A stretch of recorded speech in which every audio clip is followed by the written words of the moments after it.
I'm back in everybody's favorite supply closet, and with everybody's favorite semi-chaotic hairdo. I asked a friend recently, I said, can you tell I got a new haircut?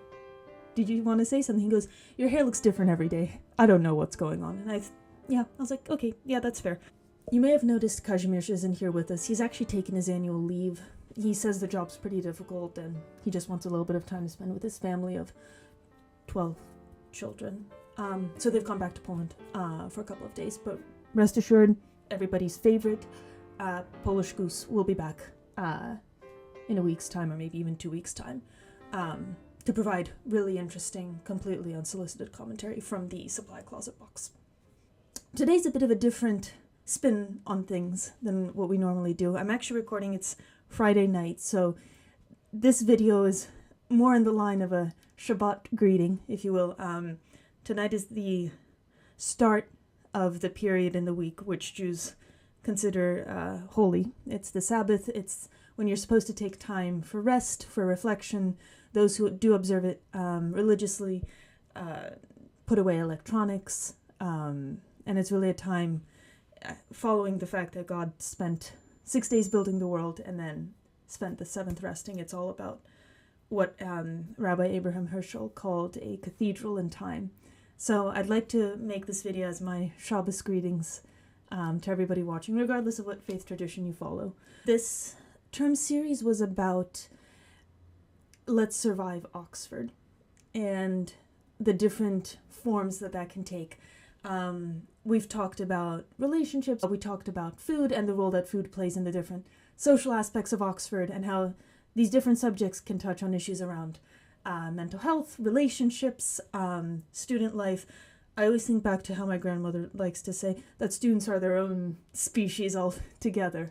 And I wanted to touch in this episode, with it being the Shabbos, on questions of peace, really, in the first instance, because in Oxford there's a lot of tension, there's a lot of discussion around global affairs, and it's something that people, regardless of what you feel or where you stand on particular issues, it does touch people's lives. The different protests that are happening, the different demonstrations, it's not really something that you can avoid or that you can really choose not to engage with in some capacity. And the reason I wanted to make this video about that was really to think about how can we provide a counterbalance to that atmosphere of tension, that atmosphere that can often, without necessarily wishing to sow division or enmity between people at the collegiate level, at an individual level, at the level of the university, and how can we start to think about peace?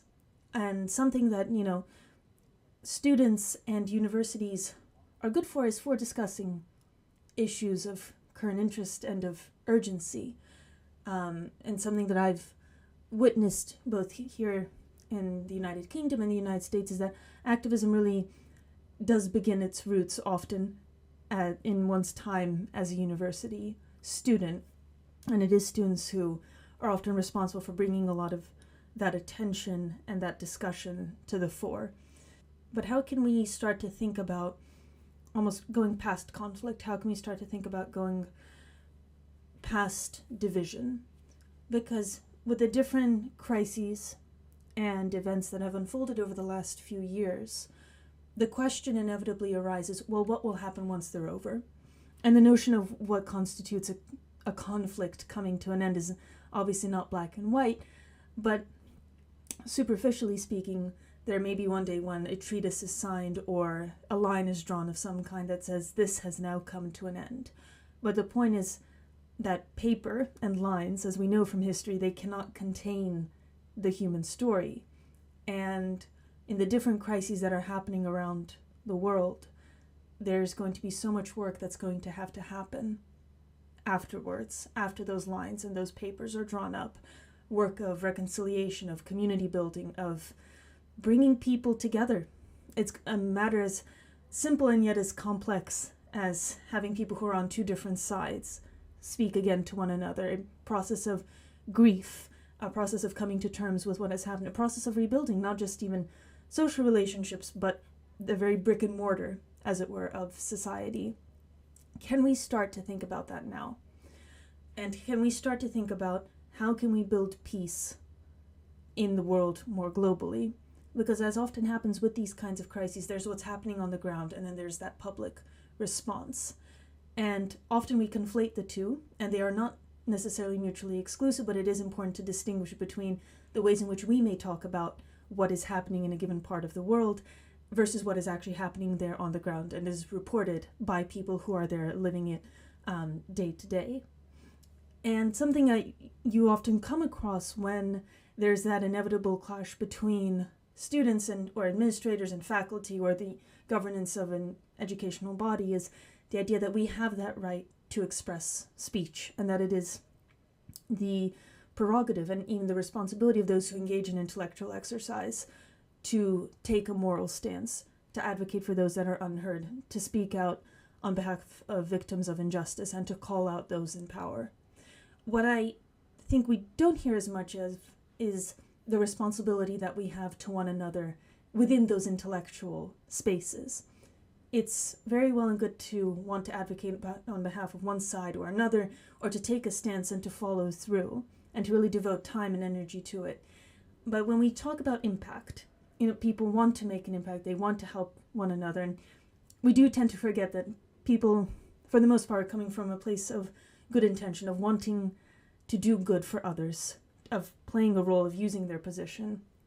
But impact, often, we may forget, the loudest impact or the most immediate impact is within those communities in which we're operating.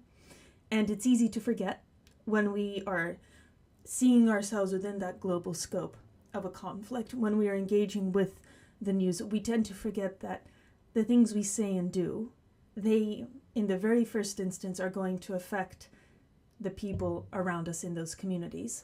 And it could be argued that, well, that is a sort of collateral effect of wanting to play a role on the world stage, of engaging with those kinds of affairs.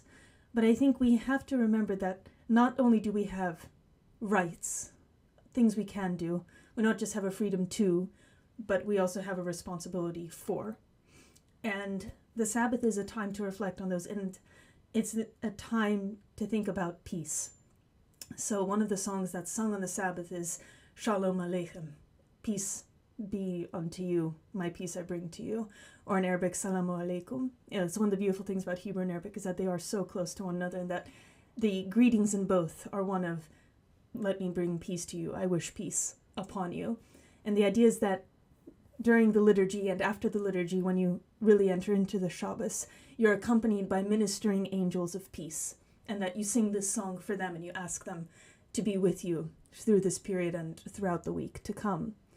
And so what I want to really exhort, I suppose, is for us to think about when we advocate on behalf of those who are far away from us, when we want to see good, positive change in the world, how are we encouraging and sort of cultivating that peace in the first instance within ourselves and within our immediate communities? Because we can't really talk about peace and unity and reconciliation if in the same breath we sow discord or we sow fear or any kind of tension in the places where we are ourselves. And 99% of the time, I'm going to wager, nobody really wants that to happen. Nobody wants people to be upset unnecessarily, unless it's those that they see as bringing that harm. But often we forget that these conflicts, they have people connected to them throughout the world, through religion, through language, through history, through diaspora. And if we want to talk about change, I think we have to be aware of that. The fact that these, while they are very focused within that context, again, there is those multiple levels, they do have ramifications, and there are people who have very real, tangible connections to those different conflicts, whether it's, in Europe or in the Middle East or in Africa. And so how do we, in the process of advocating for good change, make sure that we include those people as well who can speak to it? Because the ramifications are going to be felt. If we want to almost, envision a better future, the best way, in a sense, to do it is to start doing it within our very immediate communities. Because we often run the risk when it comes to change or revolutionary kinds of progress that you end up alienating people who could actually be very much on your side, who want to talk to you. And I think if you want to put your money where your mouth is, modeling those processes of reconciliation, modeling those processes of interreligious, intercommunal, interethnic dialogue, they have to start here. Because the converse of having the most immediate impact be on your community is also that your community is a natural starting point for thinking about what can we do differently. Because again, while what's happening out here versus what's happening on the ground are different, they are very much interbetriangulated. This is one of my favorite words. They do interact with one another. And I think we have a responsibility as people operating in an intellectual space to think about, what are we doing to one another? What kind of energy are we releasing into the communities where we're operating?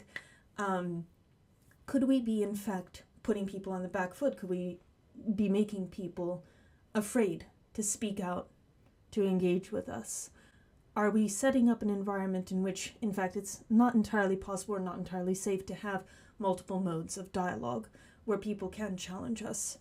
So I suppose the bottom line in many ways is, when you think about an issue that's occurring somewhere in the world, remember first that there are probably, if you're in an area like Oxford or a large metropolitan area, there's probably people who are connected to that issue in some way. They are the best people often to speak to because they may provide an insight that you will not get if you're reading the news or you're following certain Telegram channels. They're going to provide something new for you to engage with. And also, there's a certain ethical responsibility as researchers and thinkers to engage with people who have firsthand or even some degree of separation, but still a proximity to what's happening. And then the second is not to discount the fact that what you do actually does have an impact, whether for good or for bad, or whether it has an impact that you don't entirely expect is a separate issue, but that you actually are in a position where you can really shift the tone of a community, where you can shape how people feel when they go to class, when they go to their place of worship, when they even go to their doctors. You know, there's many different sectors getting involved in these discussions, including the healthcare one. Do you really want people to be afraid to go speak to their doctor or to disclose certain kinds of information? Clearly you don't, but I think there is a responsibility to consider those ramifications and to realize that impact can begin at this very grassroots level, and that more often than not, more likely than not, there's going to be people who want to talk to you. There's going to be people who are on your side, who actually do fundamentally agree with you, but who may not feel they have the ability to engage. And so, as we enter the Shabbos, I think it is a time to reflect on how can we move towards peace rather than division, and how can we model that in practice within our very immediate contexts, and as immediately as this coming week. So that's just a little brief episode for you for this week of What's Wrong With You. And as we go forward into the new week, may all the blessings of the Shabbos be with you. May all the ministering angels be with you as well. May we find ourselves in a week's time in a happier, healthier environment and in a world that's moving towards unity rather than discord. Thank you so much.